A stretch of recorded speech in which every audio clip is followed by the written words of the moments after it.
आज हम आपके लिए लेके आए हैं एक एक्शन फैंटेसी मूवी जिसका नाम है किंग आर्थर। मूवी की शुरुआत में हमें दिखाया जाता है मॉडरेट, एक पावरफुल मैजिशियन यानी जादूगर है जिसके पास बहुत सारे मॉन्स्टर क्रीचर और पावरफुल वेपन्स हैं और ये पूरी दुनिया पर हुकूमत करना चाहता है। इसीलिए ये एक एक करके सभी राज्यों को हराकर कब्जा कर लेता है और अब इसका सामना किंग यूथर से होता है। रॉड्रिक इन पर भी हमला कर देता है, ये बहुत ही पावरफुल है। किंग यूथर के सिपाही भी इसके सामने नहीं टिक पाते। किंग यूथर के पास एक जादुई तलवार है और ये रॉड्रिक को हराने के लिए उसके मैजिकल टावर में जाता है जहां इसके सिपाही को पावर्स मिलती हैं और वहां रॉड्रिक भी होता है। किंग यूथर उसे तलवार से मार देते हैं और साथ ही उस मैजिकल टावर को भी तोड़ देते हैं जिससे ये जंग जीत जाते हैं। इसके बाद किंग यूथर का भाई वॉर्टिगन बगावत पर उतर आता है और वो अपनी सेना से साम्राज्य पर हमला बोल देता है क्योंकि ये राजा बनना चाहता है। वॉर्टिगन जानता है कि किंग यूथर के पास एक जादुई तलवार है, इसलिए ये जादू का इस्तेमाल करके अपनी बीवी का बलिदान दे देता है जिससे वो डीमन बन जाता है ताकि वो राजा को हरा सके। इधर किंग यूथर को भी अपने भाई के इरादों का पता चल जाता है, इसीलिए वो अपनी बीवी और बच्चे को इस महल से निकलने की कोशिश करते हैं। लेकिन इसी बीच वहां डीमन आ जाता है जो रानी को मार देता है। किंग यूथर किसी तरह अपने बेटे को नाव में बिठा देते हैं और खुद उस डीमन से लड़ने की कोशिश करते हैं जो बहुत पावरफुल है और ये डीमन किंग यूथर पर जल्दी हावी हो जाता है। इसके बाद हम किंग के बेटे आर्थर को देखते हैं जो अब लिंडनियम पहुंच चुका है जहां कुछ औरतें उसे ले जाती हैं।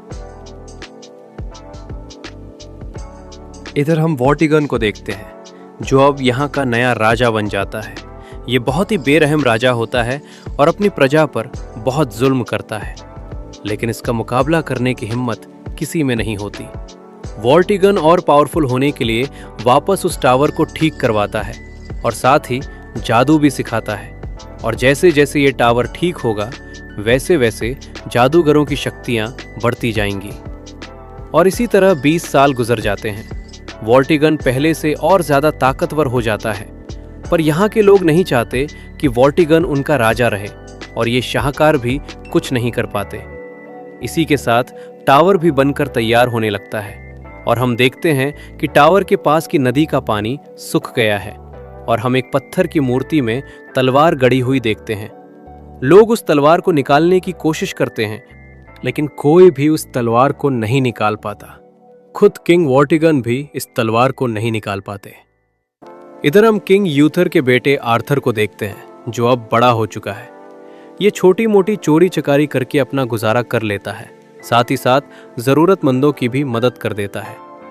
एक दिन आर्थर की बहस वॉर्टिगन के सोल्जर से हो जाती है। फिर ये लोग आर्थर को हिरासत में लेकर महल ले जाने लगते हैं। सबसे अनजान है कि वो यहाँ का ही है। जब वो छोटा था तो उसके पिता यानी किंग यूथर ने उसे यहाँ से नाव में बिठाकर भेज दिया था। इसके बाद आर्थर को वहीं लाया जाता है जहाँ एक मूर्ति के पीछे तलवार गड़ी है जो उस मैजिकल टावर के पास है और उसे ये तलवार निकालने के लिए कहा जाता है। आर्थर जैसे ही इस तलवार को पकड़ता है तो उसे कुछ महसूस होता है और आर्थर फिर से उसे तलवार को पकड़कर निकालने की कोशिश करता है और वो इस तलवार को निकाल लेता है जिसे आज तक कोई नहीं निकाल सका। ये देखकर सभी हैरान हो जाते हैं, लेकिन इस तलवार में इतनी ज्यादा शक्ति होती है जिसे आर्थर कंट्रोल नहीं कर पाता, इसलिए ये वहीं पर बेहोश हो जाता है। जब ये बात वॉर्टिगन को पता चलती है तो वो समझ जाता है कि ये कोई और नहीं बल्कि किंग यूथर का बेटा है और वॉर्टिगन का भतीजा, और ये वही तलवार है जिससे यूथर ने जादूगर को मारकर इंसानों को जंग जिताई थी। किंग वॉर्टिगन के साथ पूरा राज्य जान जाता है कि आर्थर किंग यूथर का बेटा है जो इस राज्य का असली वारिस है, इसलिए सभी ये चाहते हैं कि आर्थर उनका राजा बने। इस सब से वॉर्टिगन बहुत परेशान हो जाता है। वो आर्थर से मिलने के लिए जेल जाता है और उससे कहता है, कल मैं तुम्हें प्रजा के सामने लेकर जाऊंगा। मैं तुम्हें तलवार उठाने के लिए कहूंगा, पर तुम्हें ऐसा नहीं करना है। अगर तुमने तलवार उठाई या फिर मेरे खिलाफ बगावत की तो मैं तुम्हारे साथियों को मार दूंगा, क्योंकि कुछ सिपाही अभी भी तुम्हारी हिरासत में हैं। अगले दिन आर्थर को देखने के लिए पूरा राज्य इकट्ठा हो जाता है। फिर आर्थर को तलवार उठाने के लिए कहा जाता है, लेकिन अपने साथियों को बचाने के लिए आर्थर इनकार कर देता है। जिसके बाद वॉर्टिगन कहता है कि ये एक बहरूपिया है और आर्थर को सजाए मौत का हुक्म दिया जाता है। तभी वहां एक मैजिशियन आती है जिसका नाम मेज है। ये अपनी पावर से किसी भी जानवर को कंट्रोल कर सकती है। ये घोड़ों को कंट्रोल कर लेती है, जिससे सब जगह भगदड़ मच जाती है। और यहाँ कुछ लोग आते हैं जो किंग यूथर के वफादार होते हैं। वो आर्थर के साथ तलवार लेकर निकल जाते हैं और ये आर्थर को अपने इलाके में ले आते हैं जो पूरी तरह महफूज होता है। दोस्तों, कहानी अब बस शुरू हुई है। आगे का रोमांच देखने के लिए हमारे साथ बने रहिए और हाँ, चैनल को सब्सक्राइब जरूर करें। चलिए अब कहानी आगे बढ़ाते हैं। आर्थर फिर से उस तलवार को पकड़ता है और ये फिर से बेहोश हो जाता है। ये लोग उसे अपना किंग मानते हैं, पर आर्थर को इनकी बातों पर यकीन नहीं होता कि वो एक किंग है। फिर मेज उस तलवार पर कुछ जादू करती है, जिससे उसे पता चलता है कि आर्थर को अपनी पुरानी जिंदगी के बारे में कुछ भी याद नहीं है। इसके बाद ये लोग डिसाइड करते हैं कि आर्थर को सब याद दिलाने के लिए उसे डार्क टावर पर ले जाना होगा।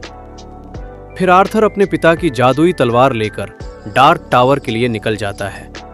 ये टावर बहुत ही खतरनाक है। फिर यहाँ इनका सामना बहुत खतरनाक जीवों से होता है। किसी तरह ये लोग उनका मुकाबला कर लेते हैं और फाइनली आर्थर डार्क टावर तक पहुंच जाता है। यहाँ आकर तलवार चमकने लगती है, जिससे आर्थर को अपना बचपन याद आ जाता है। कैसे उसके अंकल वॉर्टिगन ने उसके पेरेंट्स को मारा और कैसे उसके पिता किंग यूथर ने उसकी जान बचाने के लिए अपना बलिदान दे दिया। क्योंकि जब किंग यूथर अपने भाई से लड़ रहे थे तो वो समझ गए थे कि वो उसका सामना ज्यादा देर तक नहीं कर पाएंगे। इसीलिए उन्होंने अपनी जादुई तलवार को ऊपर हवा में उछाला और वो उसके नीचे आ गए। और वो तलवार जैसे ही उनकी बॉडी में घुसी तो वो पत्थर की मूर्ति में बदल गए और ये मूर्ति पानी के अंदर चली गई, जिस वजह से वॉर्टिगन को वो तलवार कभी नहीं मिली। सब याद आने के बाद आर्थर तलवार को चलाना सीखता है। दोस्तों, कहानी का सबसे जबरदस्त हिस्सा अभी बाकी है। इस थ्रिल को पूरा एंजॉय करने के लिए चैनल पर्दा को सब्सक्राइब करना मत भूलिए। चलिए अब फाइनल के लिए। इसके बाद मेज उसे बताती है कि पहले जादूगर और आम लोग एक साथ रहा करते थे। फिर वॉर्टिगन ने इनके बीच लड़ाई करवाई और खुद एक जादूगर से मिल गया, क्योंकि वो राजा बनना चाहता था।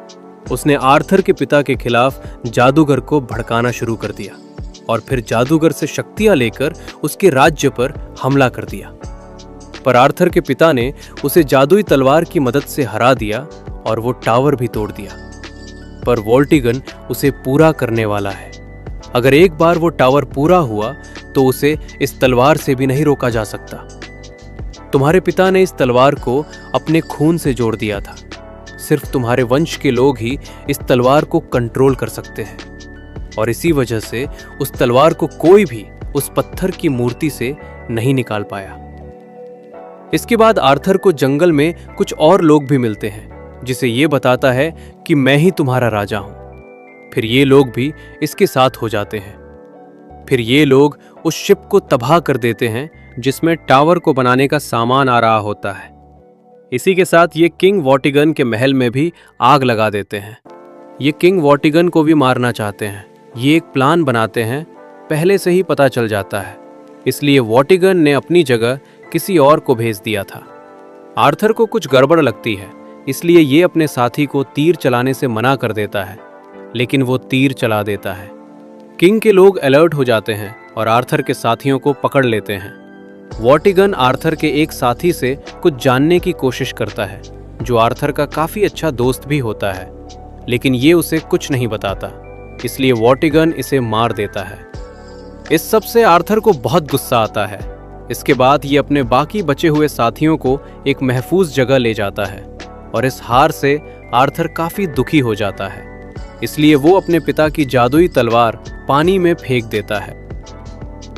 पानी में हम लेडी ऑफ द लेक को देखते हैं जो तलवार के साथ आर्थर को भी नीचे खींच लेती है और उसे भविष्य की एक झलक दिखाती है जो बहुत ही खौफनाक होती है।